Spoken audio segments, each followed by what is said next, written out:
Hey vinyl community, Mark here from Sound Matters again with another video. Today's topic is the most irritating faults with new vinyl pressings that needs to stop. We're going to talk about some of the most common errors that occur and why it needs to stop and what we need to do about it.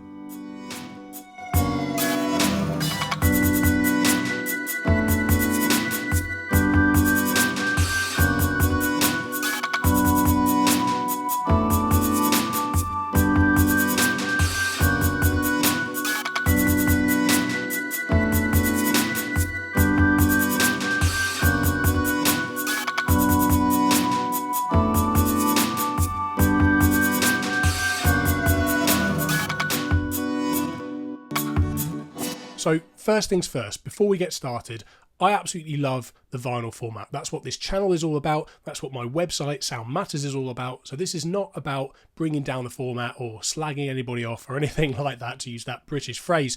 But what this is about is addressing some of the quality control issues that there are out there, and then we can have a healthy debate about it and hopefully talk about how the industry can resolve those issues and the format can continue to thrive. So what I'm going to do is list some of the most common errors that I've seen, but I definitely want to hear from you down in the comments about some of the issues you've seen out there and what you think we need to do about it as an industry or as a vinyl community. Issue number one is warped records, and this is probably the most common issue that you'll encounter, and the most likely cause of it, of course, is improper storage, either in transit or at the record store or at an online retailer's warehouse, for example. So if the conditions get too hot or if the records are stacked in large piles, then this is very likely to lead to a warped disc straight out of a sealed new record. And really, it's unacceptable for this to be happening. You know, it could be anything from a mild warp, which may not cause an audible issue, but in extreme circumstances or even medium circumstances, this can actually render the disc unplayable or make it very difficult for your stylist to track the record. So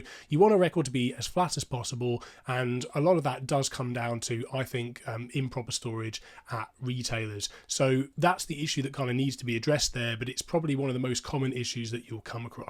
So unfortunately, not all retailers specialise in vinyl records, and so they're not necessarily aware that, say, stacking records in big piles could cause an issue, or, you know, perhaps putting them near a heat source or too close to a window or whatever it might be, that they're not aware that that could be an issue. So perhaps when records are shipped from in the shipping process, when they're shipped to some of these retailers, perhaps there could be some sort of included best practice on how to store the record to make sure that they guarantee customer satisfaction. Maybe that could be one solution to it. Issue number two is tiny little blemishes or blips on the record surface that are visible to the naked eye, and they leave a really annoying thud or a click as the stylist tracks through them. Undoubtedly, they are a pressing issue. They're a quality control issue at the pressing plant, and I've heard all kinds of explanations as to what might cause them, from not enough release agent being used to air getting trapped into the pressing process.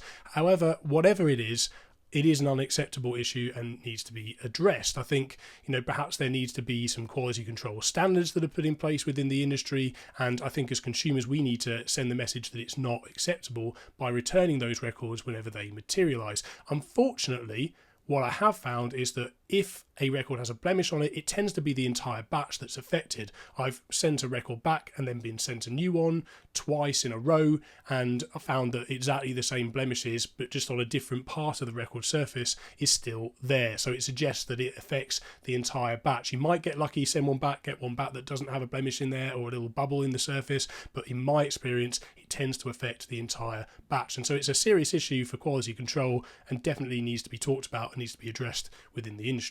Next on the list, and this is probably the most irritating problem of all, is off-center pressings, meaning that the center spindle hole is not central to the grooves pressed onto the record, and the resulting problem is that you get wow and flutter and pitch variation, if you like, as the record spins on the platter. You'll hear that kind of whirring sound, particularly loud and clear on long, drawn-out, sustained notes. It makes records unlistenable, completely wrecks the experience, is an unacceptable, glaring pressing error in my opinion. So unfortunately, if a record is pressed off center, it probably affects the entire batch. So returning the record and getting a new one, unless it's from another batch or it is another pressing, is unlikely to fix the problem for you. So really, we as consumers again have to send the message that it's not acceptable, that we're not going to tolerate that kind of thing. And again, perhaps there needs to be some quality standard controls that come in, some way of reducing this problem within the industry at large. I have heard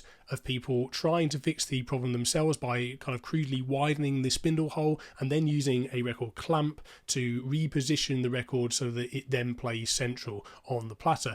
Now, I don't know, to me, life is just too short and I'm not going to mess with that. If the problem is that big, I'm just going to return the record personally. That's just me. A really good visual cue to see if your record is pressed off center is to take a look at how the tone arm behaves when it's playing the record from the outside to the inside. If you notice the tone arm rocking a lot from side to side as it tracks the record, then it's probably an off-center pressing issue that you've got there.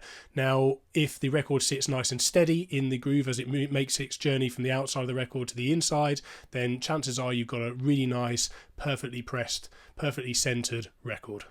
Issue number 4 is excessive surface noise on a brand new record, and actually in many circumstances, not all, if it is the manufacturing process or the pressing itself, then you might not be able to fix this issue, but in many circumstances a bit of surface noise on the record could just be release agent or maybe some other contaminants from the manufacturing process, and it can be fixed very often just by a quick clean of the record before it hits your turntable. And actually in an ideal world, all brand new records should be cleaned before they first hit your turntable. You will find an audible benefit from doing so. Parallel to this, of course, is the debate around picture discs and coloured vinyl and whether or not they actually sound worse than standard black records. And there is a lot of validity to this debate, particularly around picture discs, and I do find that they have a slightly higher surface noise than standard black vinyl. With coloured vinyl, I find it depends, and generally it's the multi-effect records, the splatter effect records that tend to produce the higher surface noise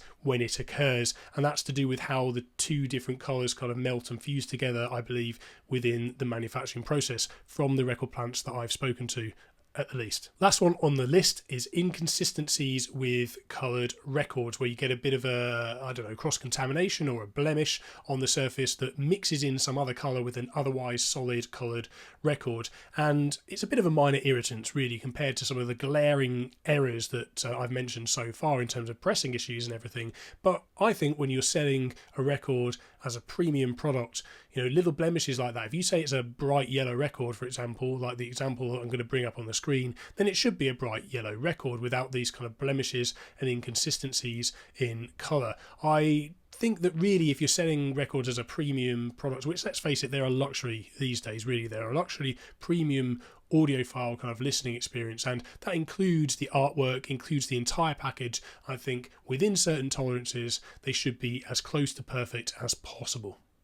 So that pretty much concludes today's video. I hope you've enjoyed watching this. Do let us know in the comments below what other glaring issues with new records really bug you that you think we've missed off the list here. Let us know what you think should be done about it. And you know what? I think something really does need to be done about it, because the vinyl revival, or if you want to call it that, or, you know, the resurgence, the continued popularity of vinyl in the digital age is at threat if these issues continue to go on. Fortunately, I have heard from people within the industry that there are efforts going ahead to try and mitigate some of these problems.